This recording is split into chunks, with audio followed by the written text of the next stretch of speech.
Hi, everyone. Judge Andrew Napolitano here for Judging Freedom. Today is Monday, January 30th, 2023. It's about 3:15 or 3:20 in the afternoon here on the East Coast of the United States. Jack Devine, career Central Intelligence Agency, joins us now so that we have the opportunity to pick his brain and hear a side of the conflagration between Russia and Ukraine that we might not always hear. Jack, it's always a pleasure. I'm smiling because a lot of your fans, those who love to express strong opinions about you, have already lined up and they're expressing those, opinions. How significant is it that after arm twisting, Germany has agreed to send Leopard tanks to Ukraine, and the United States has agreed to send Abrams and Bradley tanks? From a military perspective, I know you're an intel guy, but from a military perspective, or even from an intelligence perspective, or even just from Jack Devine's perspective, how significant are these agreements to send tanks, and why the arm twisting, the public arm twisting and hand wringing by the Chancellor of Germany? Yeah. But if we just go back a year or two, and how we thought about Europe and how committed they were or not to NATO and our relationship with them. Now we're talking about together putting tanks in. That's big. And now that's not big for just the war in Ukraine. It's about the nature of the relationship as it faces the threat with Russia. So I think it's a big deal. It's not so many tanks that are going to come actually from Germany. I think the last number I saw was something like 14. That's not going to turn the tide of war. But the Poles, the Estonians, there's a number of countries that have them because of the agreement, they have to have Germany to sign up. So maybe you'll get the 200 tanks. And I know some people say, well, what's 200 tanks? Well, if you're on the other side of 200 Leopard tanks, you want to run as fast as you can, or Abrams. Right, well, the only thing, Judge, in fairness, the only thing I want to say to the people that might criticize it is, my concern is how fast are we going to get there? How quickly can you train people? Because March, April isn't far away, and if there's going to be a push, you need to have your best in place. And okay. I know I have a lot of friends that are critical of the timeline, and I've got mixed feelings, which I can elaborate on. All right, Admiral Kirby, who's the spokesperson for the Department of Defense, speaking from the White House because he was following President Biden's comments from another room in the White House announcing the agreement to send the tanks, said the following about how long it would be before they get there. Take a listen, Jack. Battlefield. And given the process, what's the soonest the Abrams could get there? The Pentagon, I think, talked about this earlier today. There's no date certain on the calendar. I think what we're looking at is what's probably going to be many months before they're actually there. Good, thank you. Many months. I mean, will the war still be going on in many months? Will the Ukraine's backs be to the wall in many months? According to General Zaluzny, the commander-in-chief of the Ukraine military, he wants 500 tanks, and he wants them before the winter is over. Yeah. Well, I wish he hadn't used the word many. I mean, that covers a lot of sins. I guess that's more than three. What is many? Yeah, but I think there's normal time and accelerated time when you're dealing with our military. I've been impressed how fast they can do things when they put the pedal to the floor. And I would double that with the agency because it doesn't have to go through the same what I call it, administrative paperwork. And again, there's reasons why the Defense Department has to do it. But the agency, one of its traits was the speed with which it could make things move. When you say but it's not just getting them on a plane. The agency, you mean the CIA? CIA. Well, yeah, I was. To me, that's the agency, but I respect all the others. Okay, so, understood.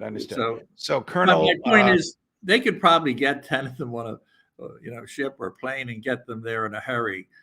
But I mean, again, are they going to send 12, 100? What the numbers are. But then you have the training and the preparation. Right. So, time is our enemy on this one. And if we knew when we entered into war, the timelines, I think we'd all behave differently. And if I could just give you a small vignette on my experience on the Afghan war to drive the Russians out. it wasn't as if we got there and suddenly put everything in and they left. I mean, it took years to build up to the capabilities, but it was a clandestine effort. Not clandestine, let me correct that. Covert effort. There's a difference. So my point is, it takes time to get these things in place. If they want to get them into place, they can get a limited number of them there. When I say wanted to, it's, you do the Herculean. I think this situation calls for it. I think they should rescind the phrase many months. I think we're going to get them there as fast as we can. But that's not the end of the story. I mean, you really have to get people trained. But the fact that the Germans were willing to do it is big.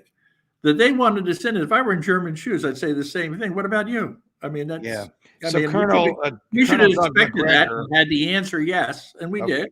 Colonel Doug McGregor, who's one of our military experts and who's West Point and spent his career as a tank commander, says that these tanks don't exist, that they have to be built. And that's really what's going to take so long, not the administrative paperwork, but the time it takes to build them. And then he agrees with you on the training necessary to maintain them. And that training, I guess, will take place either in Ukraine or in Poland. So we're not talking about a change in dynamics tomorrow or next month or even maybe before the spring. Not at all. Let me tell you what happened to me when I went to the general in charge of all logistics for the United States Army. When I went to ask for stingers, he said, "Jack, you look like a nice guy." But well, he didn't say that. He really did. That's not true. He said, "Okay, you're here on an official purpose, and I'm glad you came, but you're not getting any stingers." And I said, "Well, why is that?" He said, "Well, they're coming off the line, and they have to go to the boys in the front." And I said, "Well, that I understand, but we happen to have a war going in Afghanistan, and it's the only place where people are pushing back on the Russians. I think we really need them, and that's where we need to get them." "Well, thank you for your visit." And showed me the door. Did you get them? I called the White House. This is the second part of the story. And he said, "Jack, go back tomorrow." So I went back tomorrow, and I could see little blood coming out of the corner of his mouth from biting his tongue. He said, "How many do you need?" And I said, "X." He said, "X. Okay." So my point is, there's a way, if I were in his shoes, I would have said the same thing. There was nothing wrong with his answer whatsoever. But I had a different role.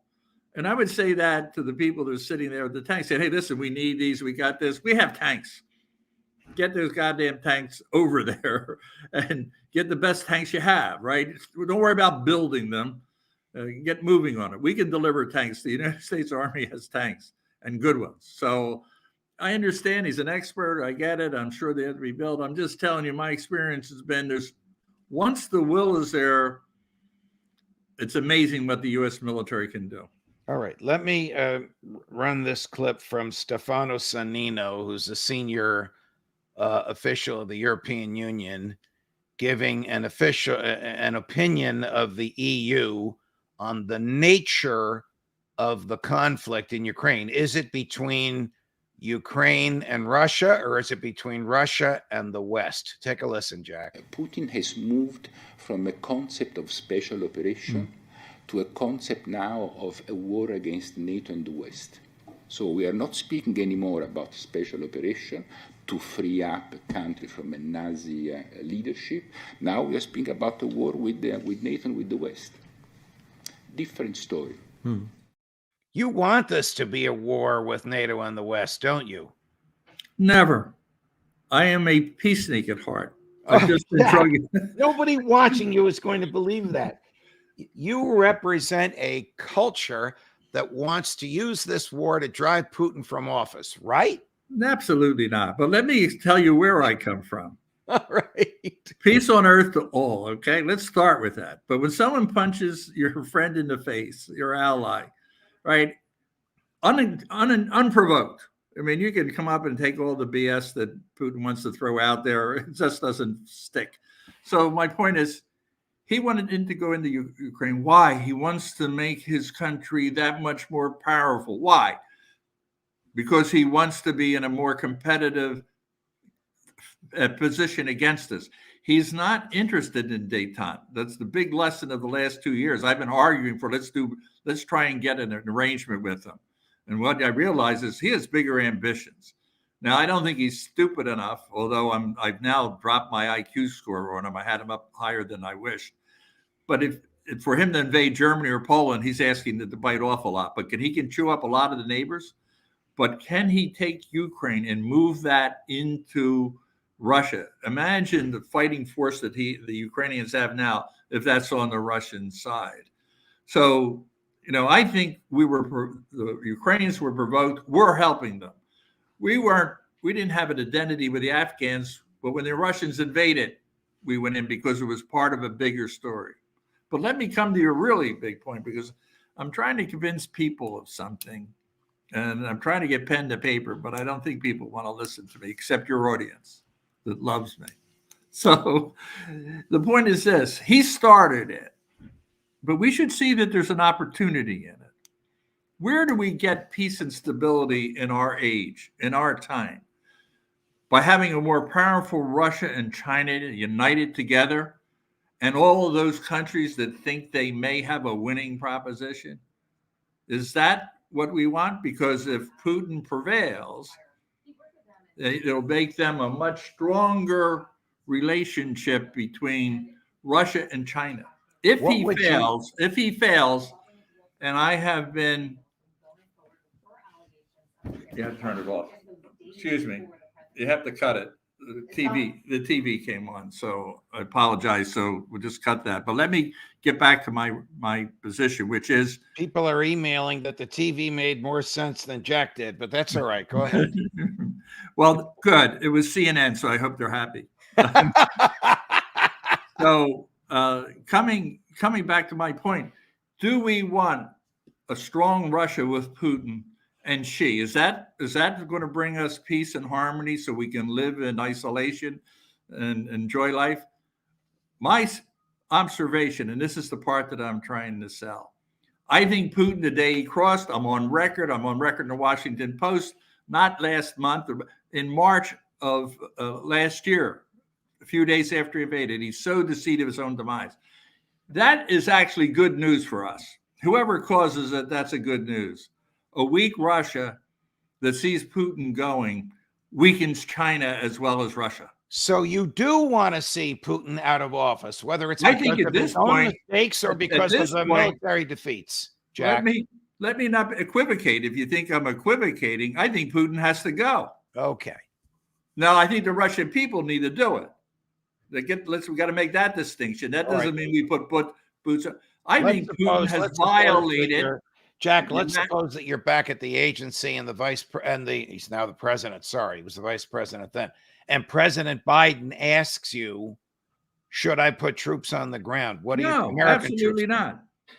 Absolutely not. You've got a fighting force out there. Read Jack Devine's 2 books, Spy Masters, Presby Good Hunting. When do you support? You only support countries that have a mission that you agree with and they're willing to fight. They're fighting, doing a hell of a job. When that turns the tide, then you come back and ask me. Right now, you do not put American troops on. You provide support. My formula is to find allies that we give them everything they have. Let me. Then, if the Russians were to do anything directly against the United States, then you have to do the needful. But that's not where I am today. I want you to take a look at Admiral Kirby again, talking about President Biden's investment in boots on the ground. President Biden has said since the very beginning of this conflict that we take our Article 5 commitments to NATO seriously. Article 5, of course, is the notion that an attack on one is an attack on all. And we take that seriously. In fact, we take it so seriously that President Biden ordered an additional 20,000 American troops alone onto the European continent, and they still are there. Now, we'll be rotating them in and out, but the net number of 100,000 American troops on the European continent has stayed the same and will stay the same for the foreseeable future. I guess I think he thinks that Ukraine is already in NATO, the way he's quoting Article 5. But do we need 100,000 troops on the ground? And No, but with I was going to make the 40,000 opposite and point. with No matter 40,000 of them in Poland, in conjunction with 90,000 Polish troops, aren't we just waiting for somebody to light a match? Let me come back. I took his comments in the context of NATO, that the obligation is to NATO countries. And, you know, this country has signed up. The Congress has signed up. The vast majority of American people who support this. So we are supporting NATO. I haven't seen any congressman stand up and say that his constituents are opposed to that. So But what he Russia said hasn't was attacked. accurate. Russia That the hasn't amount attacked a NATO country. Pardon?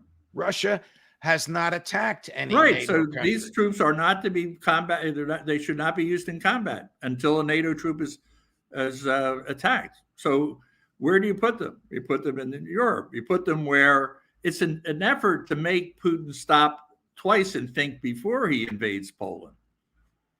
All right, All right? But they're not there to be the point of the lance of attack against the Russians in Ukraine. That's not part of the game plan. Geopolitically, is 100,000 American troops in Europe a lot, a little, the beginning?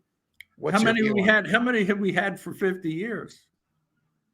I think we've had more than that for 50 Yeah, years. so I'm saying we've had troops in Europe, but they've been staged there for years. I have a grandson that's on his way to Romania, right? I mean, you know, we have troops all through Europe. It's been part of the alliance since World War II. But what happened? It got sleepy, and I think in the last 3, 4, or 5 years, it's starting. But his invasion converted NATO into a much stronger group. That if you would have told me a year before Putin went in that the Germans were going to provide tanks to Ukraine, I would say never happened. So that we're putting troops, you know, people are trying to draw lines here. There's a very clear agreement with NATO. If they're attacked, I mean, if you want to change that, then you got to go down and win elections, get people in Congress and change that. And you got to get new presidents and all. But as it stands now, that's the rules. That's what he was quoting. But I'm totally opposed to putting troops in Ukraine. Unless there's a direct attack against NATO. Tell me before we go, Jack, tell me how you think the war will progress in the next 2 or 3 months, in the dead of winter before the spring arrives. Yeah, I'm more worried about the spring arrives. I think it's all right. Tell me about your fears of the spring. What are you worried about? Well, I think, you know, we see the Russians clawing away, the Wagner group, they're taking a lot of losses, getting in town here and town there. I see that sort of dragging on. It depends on how quickly we get these armaments there, both the air defense, the shells. Both sides are desperate for shells of the right caliber. And so I think it's going to be somewhat stalemated. And then we have to see how the new Russian army comes out, you know, and they come out in the spring and are they going to make a big push? And have we been able to put everything that we need to confront that? Are we ready with the right strategies? I'm betting on the Ukrainians still. It's not to say that the Russians aren't going to be formidable. I do think there will be undertrained. Sometimes when you create something big and it's not well trained, they become cannon fodder. So I think it's going to be a really tough spring, and I think the war in many ways will be decided. Not that there won't be a victor. In other words, the Russians cannot conquer Ukraine as long as, and the Ukrainians are not going to beat the Russians. There's a certain point where both sides pull back. And they even if you don't have an agreement, they lower their intensity. And that's when I think Putin personally is in trouble in his own country. And I think he goes. If he fails, that's why the stakes are so big. All right. Well, when you say you still think Ukraine can prevail, what do you mean by prevail? Well, I think when the push comes, that they'll be able to hold the Russians off. Russians will not be able to take. Right, but they're not going to push the Russians out of eastern Ukraine, and they're certainly not going to push them out of Crimea. No, they're going to hold so that the Russian. What it'll be is when you and I can say, well, the Russians didn't win that one. It's not that the Ukrainians won. They will prevail by just holding them off. That'll be a failure in most Russians' mind if he doesn't demonstrate that he's beaten the Ukrainians. I don't think when I say prevail, he will not beat the Ukrainians. He'll win a battle, win a battle. Not going to prevail as long as we're in it. Says he has 300,000 trained new troops ready to enter the theater. Well, he's going to add those to the thousands of prisoners he let out of jail because he couldn't man his existing army. Who are these people that are coming in? What kind of training? They're reservists. You think they went to Parris Island or Quantico? You think they've got? Well, they're probably not of that caliber, but they're do they have shoes? Do they have shoes? Reservists who are trained and now, perhaps unhappily, are back in the military. It's a huge number. A lot of them were under-armed and trained and supported in the first round. I mean, they've got a lot of makeup work to do. Now, maybe in this short period of time, they have really whipped their army together. It would be unprecedented, certainly unprecedented for the Russians. But numbers matter. But if you make that push and you're losing tens of thousands of people and you're not making ground, you're not winning. I mean, you might win another city, another province. It so much depends, and this is why time is so important, getting the stuff over there on time. And I'm not as critical about delay because I understand the delays, but we really would be in much better position if we had moved quicker. And I don't like to hear that, we take us months to make tanks. That's really the wrong message. Not the message, it's the wrong action. Get the tanks over, load them up. Jack Devine, always a pleasure, my man. You're a good man to come here. Thank you very much for joining us. Judge, I'm consistent. Yes, you are. Yes, you are, my man. And your audience is consistent. Yes, my audience is consistent in its opinions of you. God bless them. I had a guy leave a voicemail. I mean, you get some wackadoos out there, right? You get totally confused about life in the world. So, I hope it wasn't a Judging Freedom viewer that left you voicemail, Jack. It was.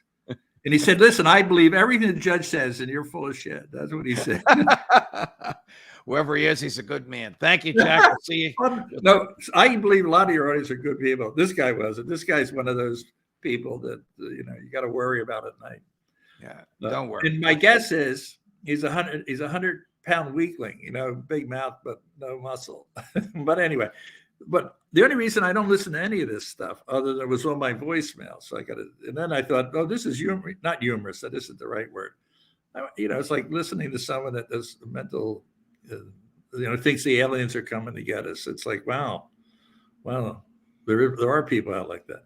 Anyway, I hope we move the ball a little bit today. Every time we talk, we move the ball. It's much appreciated, Jack. We'll see you again soon. Thank you. And the interviews and the clips are really good.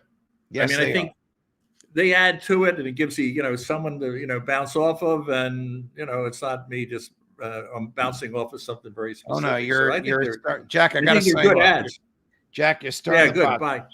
Thank you for joining us, Judge Napolitano, for Judging Freedom. And don't forget the book.